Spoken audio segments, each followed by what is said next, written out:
परमाणु क्रमांक 100 से अधिक वाले तत्वों के IUPAC नाम लिखना।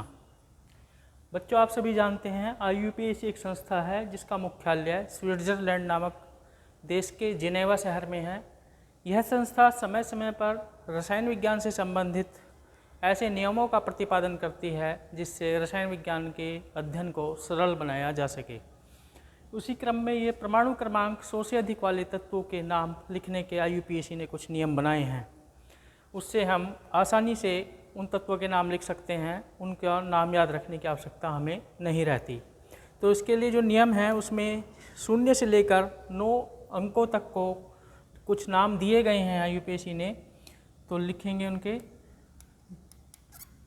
नाम, ये अंक और ये IUPAC नाम अंकों के लिए।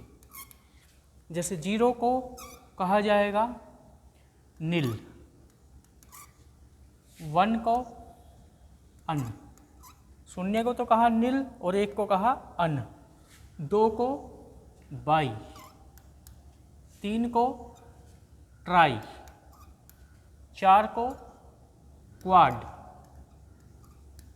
5 को पेंट PENT, 6 को हेक्स HEX, इसके बाद 7 को सेप्ट SEFPT सेप्ट,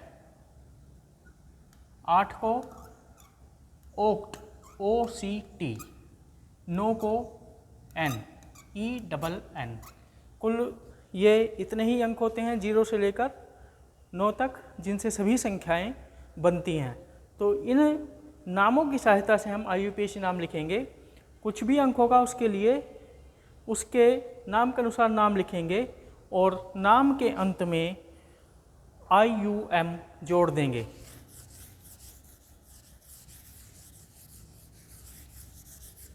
नाम के अंत में क्या करेंगे? नाम के अंत में IUM जोड़ देते हैं। अब देखो उदाहरण देखते हैं। परमाणु क्रमांक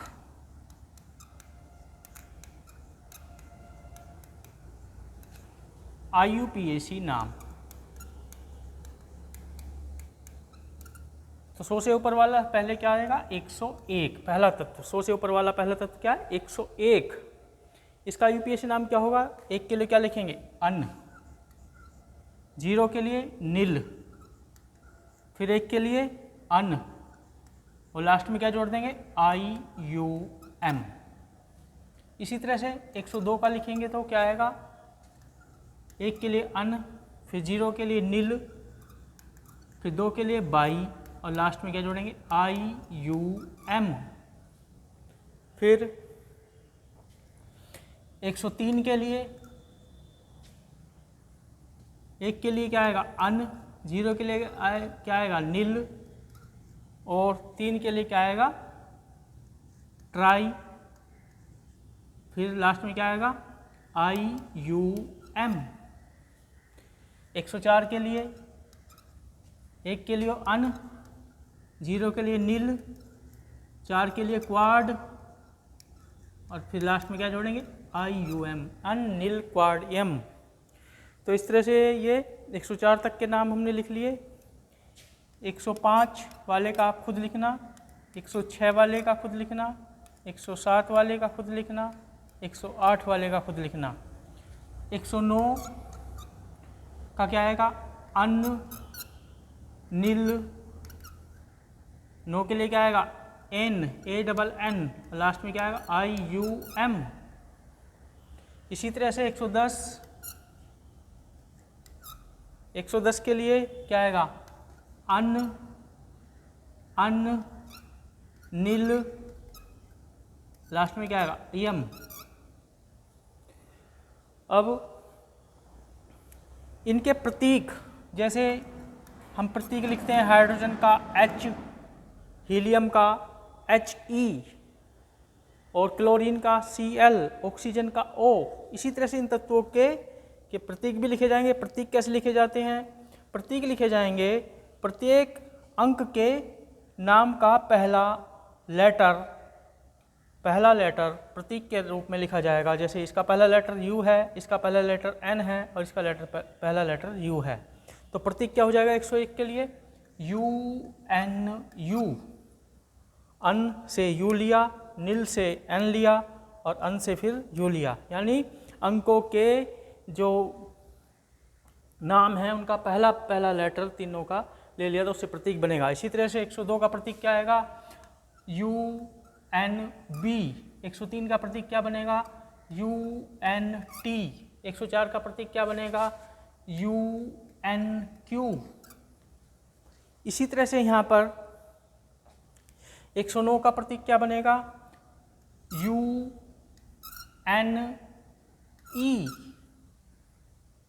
इसी तरह से यहाँ पे 110 का प्रतीक क्या बनेगा?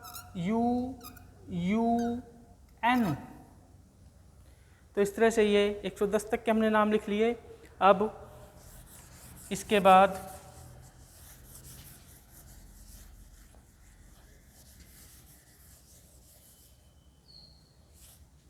एक 111 का आप खुद लिखेंगे, 112 का खुद लिखेंगे, 113 का और 114 का।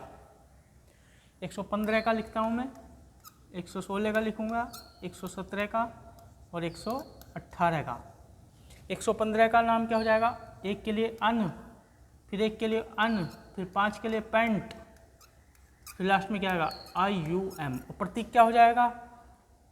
UP। ये क्या है? परमाणु क्रमांक।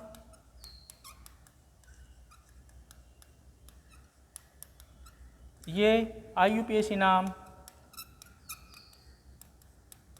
और ये क्या है? प्रतीक। ये आप स्वयं लिखोगे इसका भी और 114 तक का।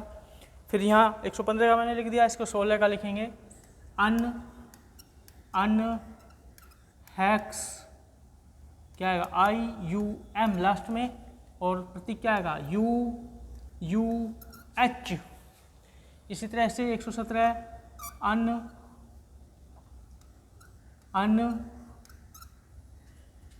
सेप्ट, 7 के लिए सेप्ट, फिर लास्ट में IUM। तो क्या आ जाएगा प्रतीक? US। फिर 118 का अन ओक्ट, लास्ट में IUM। तो क्या आ जाएगा? UO। तो इस तरह से ये IUPAC नाम हम कहीं तक भी लिख सकते हैं। वैसे आवर्त सारणी में 118 ही तत्व हैं भी, पर 118 के बाद भी यदि कोई किसी तत्व का नाम हम लिखना चाहें जो खोजा भी नहीं गया है वो हम लिख सकते हैं। जैसे हम लिखें 125 का IUPAC नाम, तो क्या आएगा? अन, बाई, पेंट और लास्ट में IUM। 1 के लिए अन, 2 के लिए बाई, 5 के लिए पेंट और लास्ट में IUM। और प्रतीक क्या हो जाएगा इसका? UBP। तो इस तरह से आप इसको समझ गए होंगे और ये चैप्टर इसी के साथ समाप्त होता है। कल से आपका नया चैप्टर रासायनिक बंध वाला शुरू होगा।